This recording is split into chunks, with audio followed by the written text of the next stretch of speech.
Jake Morrison opened his eyes. The world was fuzzy and strange. Cold liquid dripped down his face. He was in some kind of glass tube. His body felt heavy and slow. Where was he? The glass door in front of him made a loud hissing sound. It swung open. Jake almost fell forward but caught himself. His legs were weak. The air smelled wrong.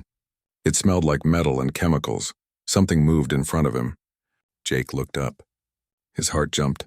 A giant bug stood there. It was taller than any man. Its body was covered in hard black shell. It had too many legs. Its eyes were huge and made of tiny pieces like a diamond. The bug made clicking sounds. Jake heard words in his head. There was a small chip behind his ear that changed the bug sounds into English. Human Jake Morrison. I am Zixthor. You are going to Krevesh Prime. You will stay there forever. This is your punishment for hurting another person. Jake tried to remember. There was a bar, a space station. Some alien got drunk. It pulled out a knife. Jake punched it. Just one punch. But aliens did not like humans fighting back. I was defending myself, Jake said. His throat was dry. The words came out rough. Your Earth ideas do not matter here. You hurt a member of the Galactic Consortium. The law says you must go to Krevesh Prime. Humans are weak. You will die quickly there. Weak. Jake had heard that word so many times since leaving Earth. All the aliens thought humans were soft and fragile. They did not know that Earth was a hard place to live. They did not know what humans could survive. The bug pointed at a window. Jake looked out. He saw a planet. It was red and purple. Huge storms covered it. Lightning flashed in the clouds. It looked beautiful and terrible at the same time. You have 1 hour before we drop you. The average human lives 3 days on Krevesh Prime. That is 72 of your hours. I suggest you prepare yourself for death. 3 days. They thought he would die in 3 days. Jake thought about his childhood. He grew up in the mountains of Colorado. His father taught him how to survive in the wild.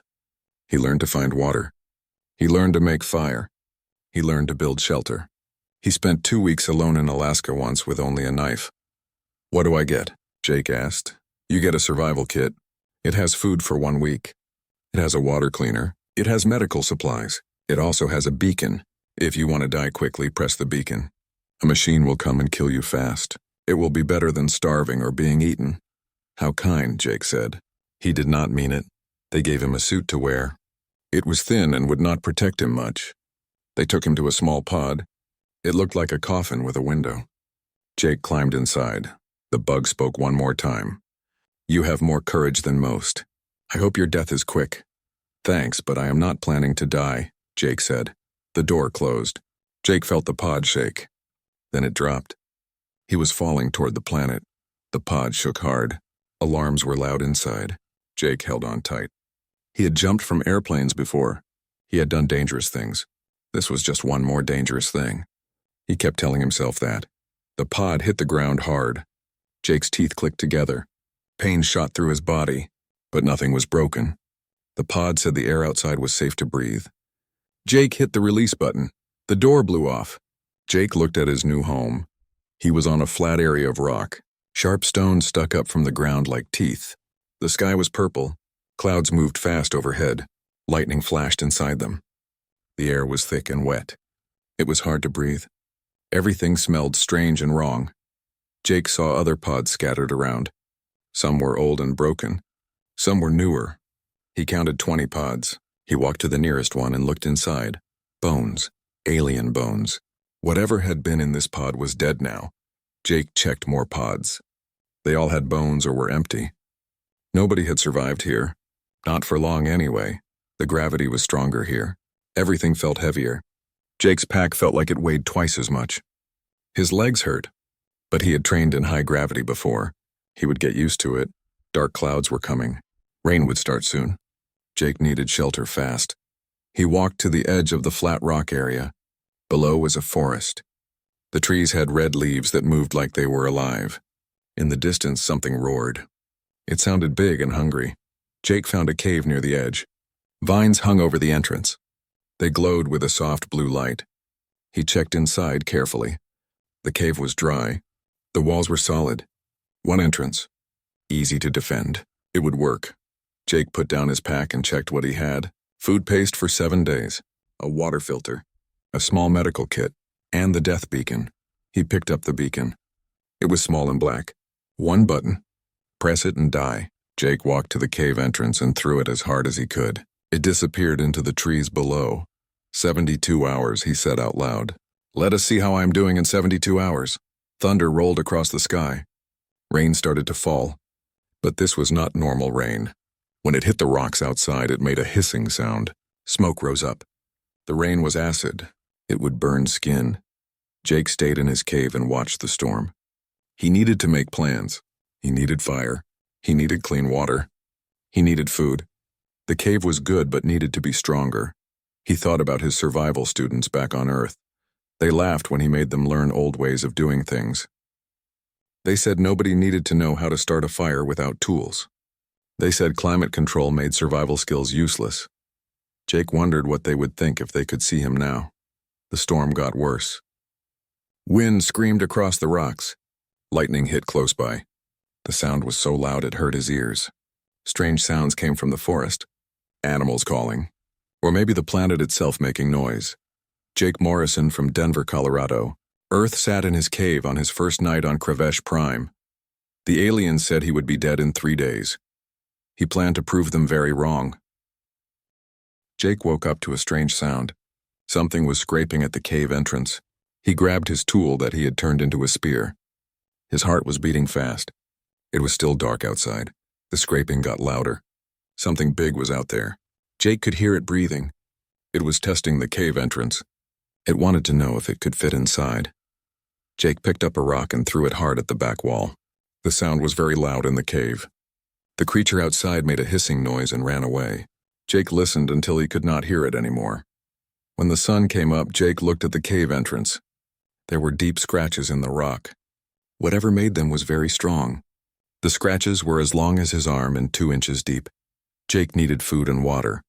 His food paste would last a week. But he needed to find real food. He needed to learn what was safe to eat on this planet. He took his spear in a bag and left the cave. The gravity still made him tired, but it was getting easier. His body was learning to deal with it. Jake walked down from the flat rock area into the forest. The trees were huge. Their trunks were smooth and looked like metal. The red leaves made everything look strange. The ground was covered in soft moss. When he stepped on it, little clouds of dust came up. He could hear things moving in the forest. Birds or something like birds. Animals in the bushes. Far away something roared. Jake held his spear tight and kept walking. He found a stream after 20 minutes. The water was clear but looked oily. It reflected light in a weird way. Jake took a sample and put it in his water filter. The filter beeped. The water had metals in it. It had chemicals. It would need to be filtered 3 times to be safe. Jake filled his container and started the filter. While it worked, he looked around. There was fungus growing on the trees. Big shelf-like pieces in blue and green colors. On Earth, some fungus was good to eat, but some could kill you. He would have to test this carefully. He was reaching for a sample when his neck tingled. Something was watching him. Jake turned slowly. 50 yards away stood the biggest predator he had ever seen. It was 8 feet tall at the shoulder. It had 6 legs. Its body was covered in black scales. Its head was mostly mouth with huge teeth. Sharp blades stuck up from its back. Jake named it a razorback in his mind. The razorback looked at Jake. Jake looked back. He could see it thinking. Is this food? Can I kill it? Jake had dealt with bears and mountain lions in Colorado. The key was not to run. Make yourself big.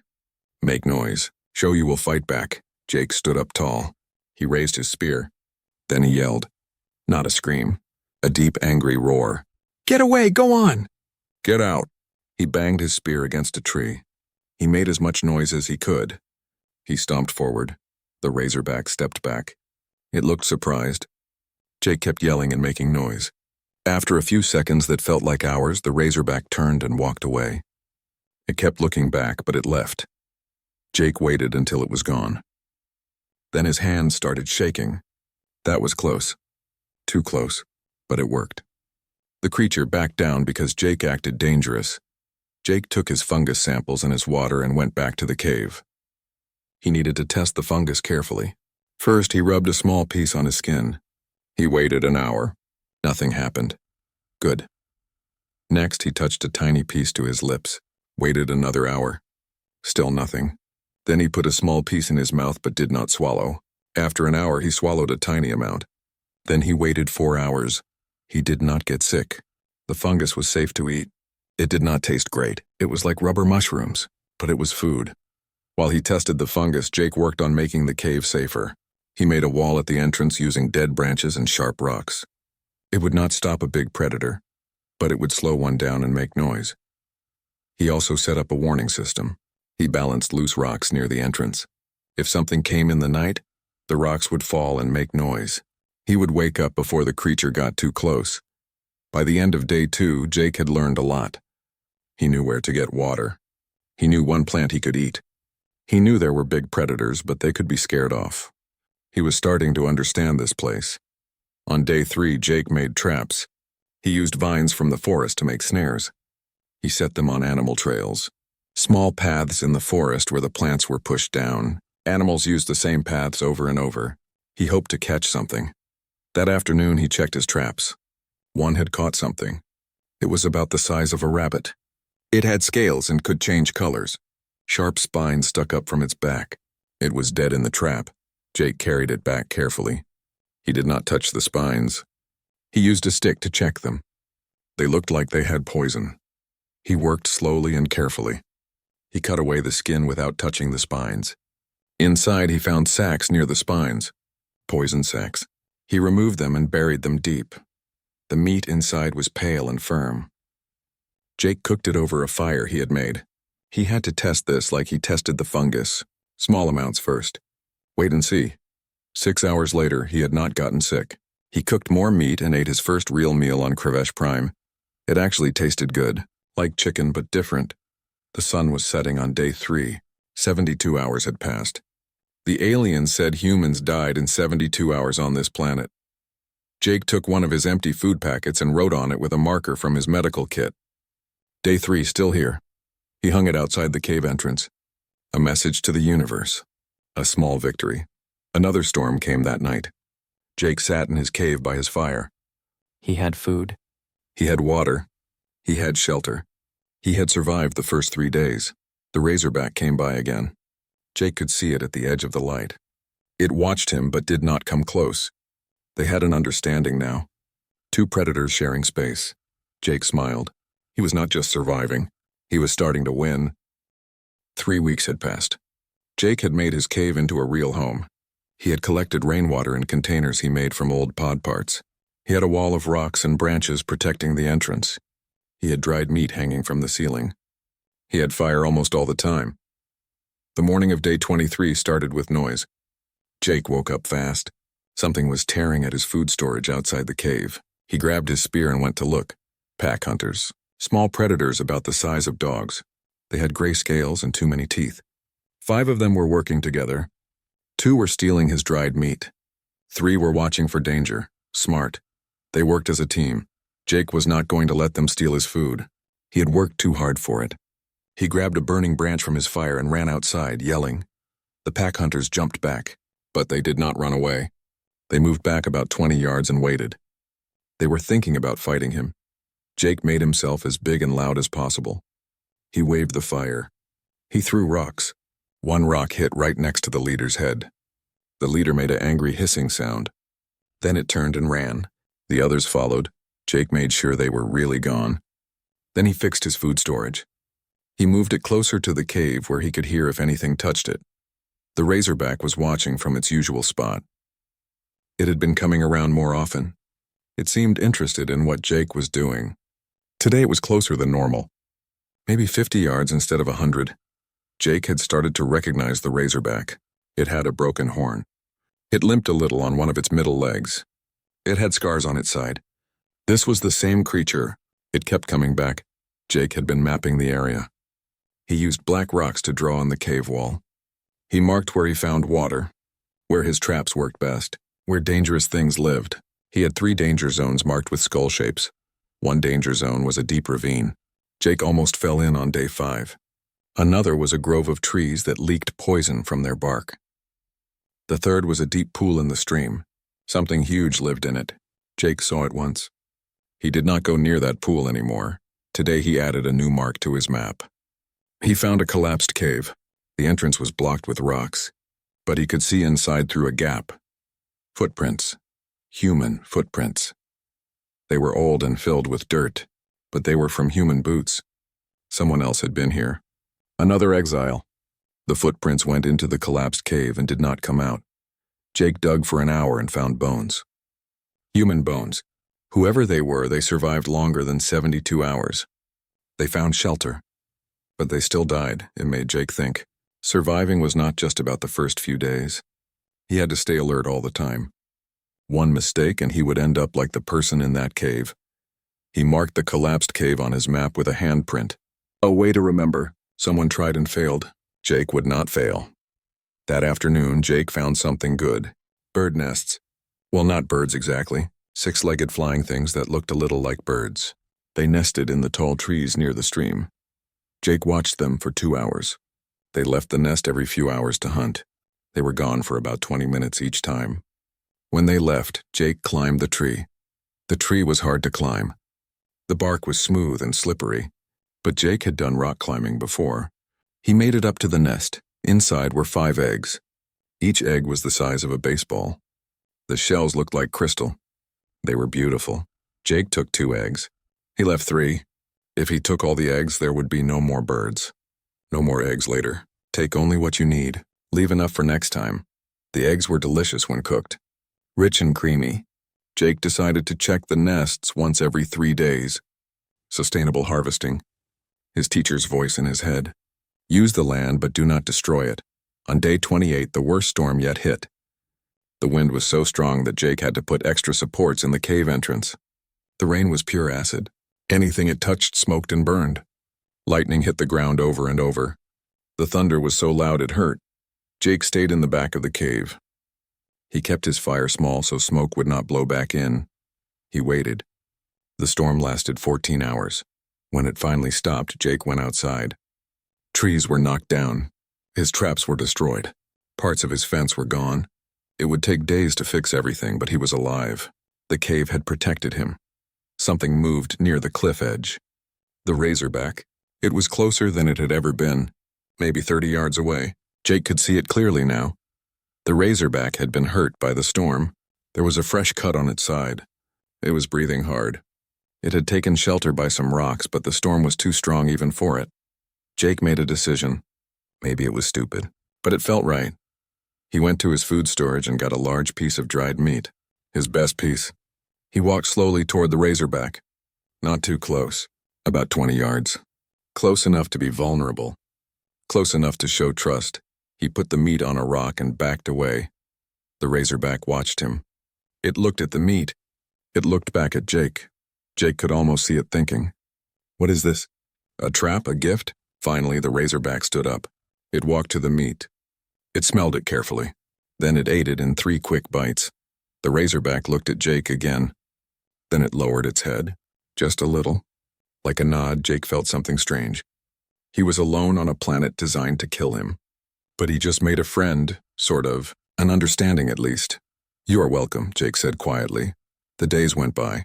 Jake noticed changes. The pack hunters did not come back. Other predators stayed away from his territory. It was like word had spread. This area belonged to something that fights back. Something dangerous. On day 30, Jake marked his cave wall with 30 lines. 1 month. The alien said nobody survived a month without going crazy. Jake did not feel crazy. He felt strong. He felt alive. He felt like he belonged here. Jake was checking his traps when he saw fire in the sky. At first he thought it was lightning. But the streak moved wrong. It was falling in a straight line. Another drop pod. Jake stood still and watched. The pod came down with bright flames around it. The engines fired to slow it down. It was landing on the same flat rock area where Jake had landed 2 months ago. Jake had a choice. He could ignore it. Keep to himself, stay safe. Or he could go see, maybe help, maybe meet another person. He had not talked to anyone in 60 days. That was a long time to be alone. Jake decided to go. He jogged across the flat rocks. His body was used to the gravity now. He could move fast without getting tired. The pod door opened. A person stumbled out. The person took off their helmet. It was a woman. She had dark hair and brown skin. She looked young, maybe late 20s. She took 3 steps and fell down. The gravity was too much for her. Jake called out as he got closer. He did not want to scare her. "Hey, easy. Take it slow. The gravity here is really strong. You need time to adjust." The woman's head snapped up. Her eyes were wide. She looked scared. She reached for something in her survival kit. Jake stopped and held up his hands. "Wait, I am human. From Earth, my name is Jake Morrison. I have been here 2 months. I am not going to hurt you." She stared at him. She looked at his rough clothes made from plant fibers and animal skins. She looked at the bone tools on his belt. She looked at his face tanned dark from the purple sun. 2 months? She said, her voice was hoarse. "They told me people die in 3 days here. They tell everyone that. It is true for most aliens, but humans are tougher than they think. What is your name?" Lisa Harper. "I am from New York. Well, I was. I have been living on space stations for 8 years. What did you do to get sent here?" Jake asked. He helped her stand up. "I hacked into consortium financial networks. I found proof of corruption. They did not like that. So they sent me here to die instead of having a trial. Political prisoner," Jake said. "That is new. I just punched someone who tried to stab me. Self-defense is not legal in their law." Lisa swayed on her feet. The gravity was hard on her. Jake could tell she was struggling. "Come on. My cave is not far. You need to rest and drink water. We can talk more there, but we need to move before dark. The animals here are not friendly." Lisa looked around at the alien landscape. The purple sky, the red forest, the strange sounds. Jake saw reality hit her. This was real. This was her life now. "How do you survive?" she asked quietly. "Same way humans always survive. We adapt, come on. I will teach you." The walk back was slow. Lisa could barely move in the high gravity. Jake told her about the first days, about finding the cave, about learning what was safe to eat, about the predators. When they got to his territory, Lisa stopped and stared. "What is that?" The razorback was lying near its rock. It lifted its head to look at them. "That is my neighbor. Do not worry. We have a deal. Just do not make sudden moves or loud noises. Your neighbor. That thing is huge." "Yeah, but it keeps the smaller predators away, so we help each other." Jake showed Lisa the cave. She looked at everything he had built. The tools, the food storage, the map on the wall, the fire, the water system. "You built all this yourself?" 2 months is a long time. Plus, I was a survival instructor back on Earth. I taught people how to live in the wilderness. Lisa sat down on a rock. She looked tired. "I have never been camping. I grew up in a city. I went straight to space stations. I have never even seen a real forest before this." "Then you are going to learn fast. First thing, let us look at your kit." They opened her survival kit. It had the same things Jake's had. Food paste, water filter, medical supplies, the death beacon. But then Lisa pulled out something different. A small electronic device. She turned it over in her hands. "What is that?" Jake asked. "It is a quantum encryption module, part of the communication system for the beacon." She looked at it closely. "This is way too advanced for just a death beacon. If I had the right parts, I might be able to change it into something else." "Like what?" "Like a transmitter. A real one. Not a death beacon. A device that could send messages off-planet. It would take work. I would need parts from other pods. But it might be possible." Jake felt something he had not felt since landing here. "Hope. How many other pods would you need?"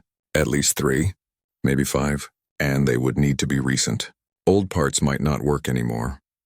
Jake thought about the pods scattered around the flat rocks, about going into the dangerous parts of the forest to find more. It is risky. It will take time. But it is a chance. The first real chance to get off this rock. Exactly. It is a long shot. But it is something. Over the next week, Jake taught Lisa everything. How to move in the gravity. How to find safe water. How to identify food. How to set traps. How to deal with predators. How to read the weather and find shelter. Lisa learned quickly. She was smart and paid attention. She took notes on everything. She asked questions that Jake had never thought to ask. She saw patterns he had missed. Lisa also told Jake things. About the consortium. About the corruption she found. About a secret list. Political prisoners sent to death worlds. People who asked too many questions. People who would not stay quiet. They use this place to make people disappear, Lisa said. The records say you died in 72 hours. Nobody questions it. Nobody checks. It is the perfect way to get rid of problems. Well, Jake said, we are not going to make it easy for them.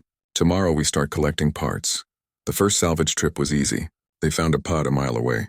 Lisa took it apart while Jake watched for predators. She pulled out components and put them in her bag. The second trip was harder. The pod they needed was deep in the forest. In territory Jake had avoided. Too many predators, they moved carefully. Lisa carried her tools. Jake carried his spear and knife. He read the signs of animal trails. He steered them away from danger. They were almost at the pod when Jake felt it. That feeling when something is watching you. He grabbed Lisa and pulled her behind a fallen tree. It came through the forest like a walking mountain. 3 times bigger than the razorback. 4 legs like tree trunks. Armor plates on its back. Horns like spears. Eyes that glowed blue, a titan. That was the only word for it. They stayed frozen behind the tree. The titan walked past. Each step shook the ground. Trees bent out of its way. Jake held his breath until it was gone. 4 months had passed. The transmitter sat on the flat rocks like a pile of junk. It was made from 17 different drop pods. Wires connected everything. It looked like it might explode. But Lisa said it would work. 1 shot, she said. We have 1 chance. All the power cells will burn out when we use them. The transmitter will probably break. We get maybe 5 seconds to send our message. Will 5 seconds be enough? Jake asked. It will have to be. I have encoded everything. My evidence of corruption. The coordinates of this planet. Proof that humans can survive here. It will all go out at once. Another exile had arrived 2 weeks ago. An alien named Crix. It was made of living crystal. Its body looked like colored glass. It made sounds like wind chimes when it moved. Crix had been sent here for refusing to lie. Its job was to record death statistics for death worlds, but the numbers were false. The consortium made Crix change the numbers to make death worlds seem more dangerous. When Crix said no, they sent it here. Crix was amazed to find survivors. Amazed to find that the death world stories were exaggerated. The alien had helped them plan. A consortium patrol passes near here in 40 minutes, Crix said. Its voice sounded like music. They are friendly to humans. If they get your message, they will come. And if they do not get it, Jake asked, then we try again. But we only have enough power for 1 transmission. Lisa looked at the sky. Dark clouds were forming.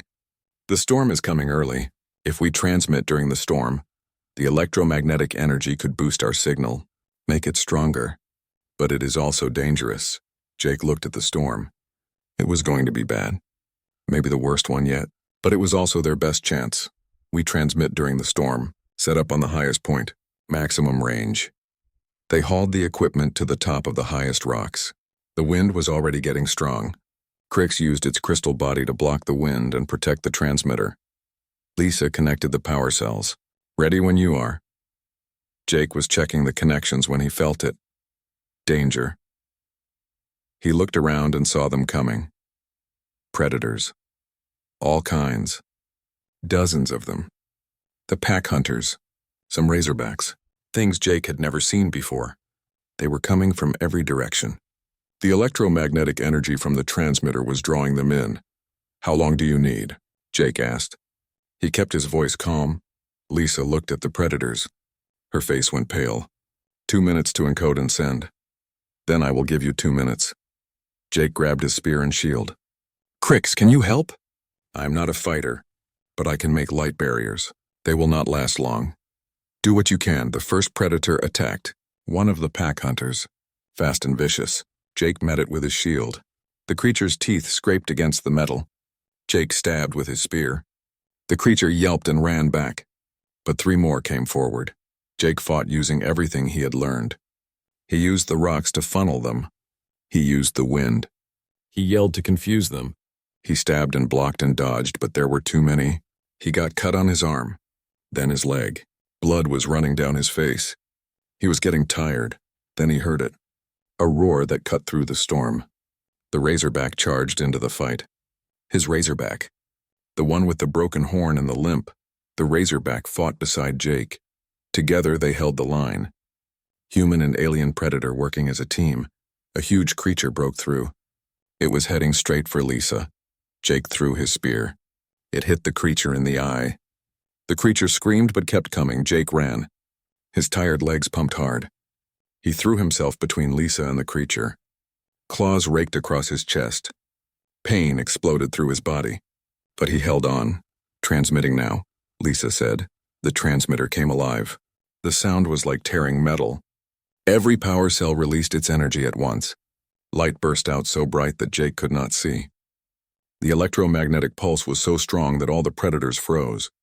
Jake heard Lisa's message broadcasting into space. "This is Lisa Harper transmitting from Krevesh Prime. We are human survivors of political exile. We have evidence of consortium corruption. We have survived 4 months on a Class 10 death world. We are proof that humans are not fragile. We belong among the stars. These are our coordinates. Come find us." The message repeated 3 times. Then the transmitter exploded. Sparks flew everywhere. But the message was sent. It was racing through space right now. The predators recovered from their shock. They started to attack again. But then the storm truly hit. Acid rain fell in sheets. Lightning struck all around. The predators ran for shelter. Jake, Lisa, and Crix made it back to the cave. Jake's wounds were bad but not deadly. Lisa cleaned them and wrapped them up. They had survived. They had sent their message. Now they had to wait. 3 weeks went by. Jake healed slowly. His chest hurt when he moved. But he kept working, kept surviving. Then one morning, Jake heard engines. He looked up and saw a ship. A real ship. Not a prison transport. It had Earth colors. Earth markings. The ship landed on the flat rocks. The door opened. People came out. Humans in suits. They had weapons and equipment. A woman took off her helmet. She had gray in her hair and hard eyes, but she smiled when she saw Jake.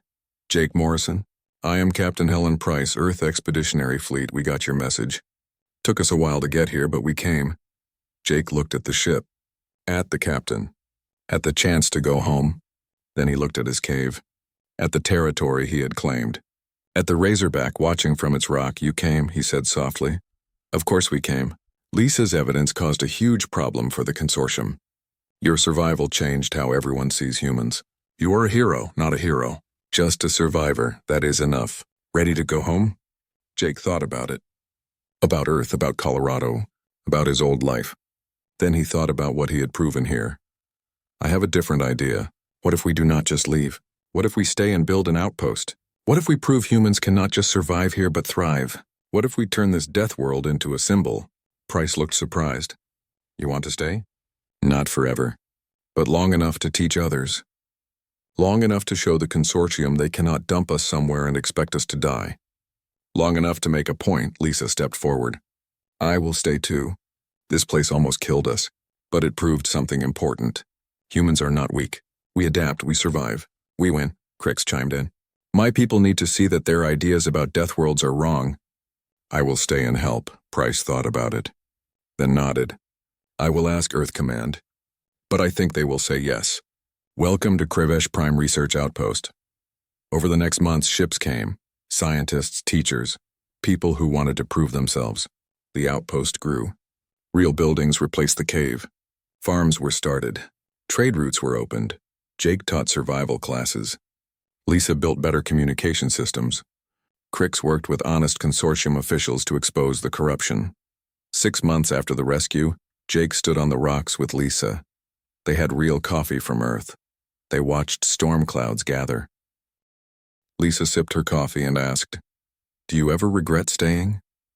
Jake thought about it. He looked at the outpost below. Lights were turning on as evening came. He looked at the purple sky. He looked at the red forest where he had almost died 100 times. "No," he said. "The consortium sent me here to die. Instead, this place taught me something.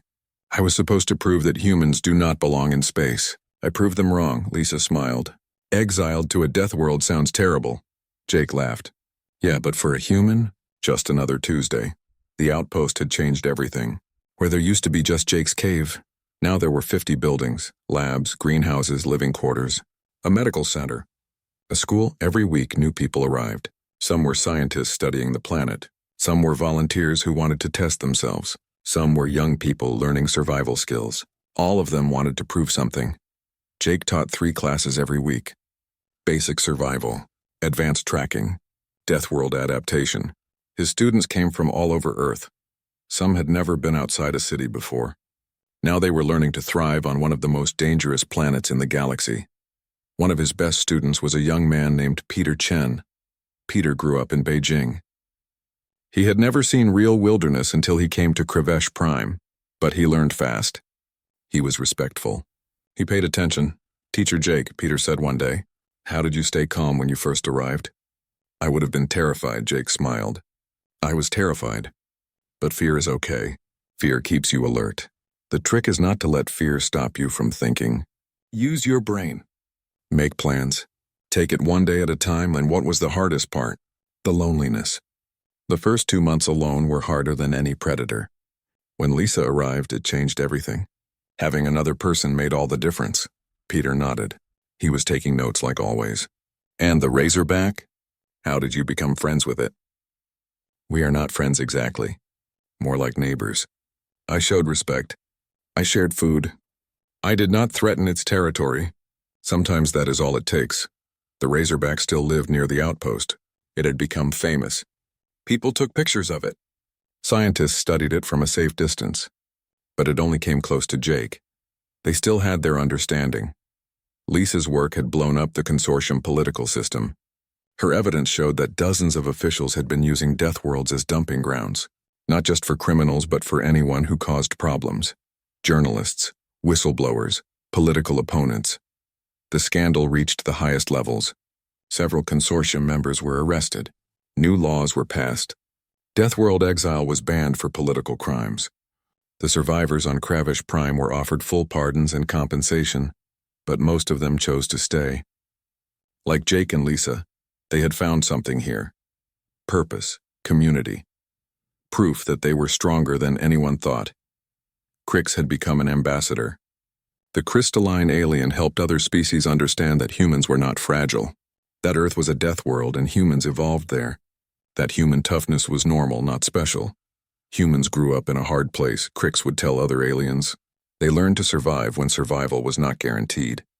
They learned to adapt when adaptation meant life or death. We should not underestimate them. We should learn from them. The agricultural project was making progress. Earth crops were being adapted to Krevesh Prime conditions. Tomatoes grew in the greenhouse. Wheat was being tested in protected fields. Chickens laid eggs in coops that looked like fortresses. The goal was to make Krevesh Prime self-sufficient. No more supply ships needed. A real colony. A permanent human presence on a death world. Jake walked through the greenhouse one afternoon. Dr. Carol Martinez was checking the tomato plants. She was a botanist from Mexico. She had been on Krevesh Prime for 3 months. "How are they doing?" Jake asked. "Better than expected. The soil here is actually very rich once we filter out the toxins, and the purple sun provides good light for photosynthesis. We might have our first harvest in 2 weeks." "That is amazing. It is all because of what you proved, Jake. You showed that humans can live here. Now we are showing that humans can farm here, build here, make homes here." Jake felt proud. 4 months ago, he was alone in a cave just trying to survive one more day. Now there was a thriving outpost. Now there was hope for a real future. That evening, Captain Price called a meeting. Everyone gathered in the main hall. Over 100 people now, humans and a few friendly aliens, all of them working together. "I have news from Earth Command," Price said. "They have officially recognized Krevesh Prime as a human colony. We have full rights to settle here. We have protection from the consortium. And we have funding for expansion." Everyone cheered. Jake felt Lisa grab his arm and squeeze. This was real. They had won. "There is more," Price continued. "Earth wants to establish a survival training academy here. They want Jake Morrison to be the director." All eyes turned to Jake. He felt his face get hot. He did not think of himself as a director. He was just a guy who knew how to survive. But Lisa leaned close and whispered, "You should do it. You are the best teacher here. You can train the next generation." Jake thought about it, then nodded. "I will do it, but only if Lisa helps, and only if we do it right. No cutting corners. No making it easy. If we are training people for death worlds, we train them properly." Price smiled. "I would not have it any other way." The meeting ended with celebration. People talked and laughed. Plans were made. Dreams were shared. Jake slipped outside. He needed air. He needed to think. So much had changed so fast. The Razorback was waiting near the old cave. The cave was preserved now. A historic site. The place where it all started. Jake walked over to the Razorback. He sat down on a rock about 10 yards away. Close enough to talk, far enough to be safe. Hey, buddy. Crazy, right? All these people. All this noise. You probably miss when it was quiet. The Razorback made a low rumbling sound. Not threatening. Just acknowledging. I know I am not leaving. This is home now. Your home and mine. We built this together in a way. The Razorback lowered its massive head. That gesture Jake had learned meant understanding. They sat together in comfortable silence as the sun set. The purple sky turned deep red. The first stars came out. Ships moved overhead, coming and going. Jake thought about his journey. Arrested on a space station, sentenced to death on a death world, left to die in 72 hours. But he survived. He thrived. He built something new. The consortium thought they were punishing him. Instead, they gave him a purpose. They gave him a chance to prove what humans could do. They gave him a home. Jake stood up. I should get back. Big day tomorrow. First class of the new academy. The Razorback watched him walk back to the outpost. 2 apex predators. 2 survivors. Both exactly where they belonged. Inside the outpost, people were still celebrating. Jake found Lisa and Crix. They stood together looking at a map of planned expansion. Next year, we want to establish a second outpost, Lisa said. Further into the forest. Closer to the mountain range. More people will come. Crix added. Other species, too. Everyone wants to learn from the humans who conquered a death world. Jake smiled. We did not conquer it. We learned to live with it. Big difference. Either way, Lisa said, you started something important here. You proved that humans belong among the stars. You proved we are not fragile. Jake looked around at everything they had built, at all the people working together, at the future being created right here on this death world. We proved it together, he said. All of us. That is the real lesson. Humans are strong, but we are strongest together. The celebration went late into the night. Music played. Food was shared. Stories were told. And high above, the stars shone down on Kravesh Prime. The death world. The impossible place. The planet that was supposed to kill any human who landed there. Instead, it became home.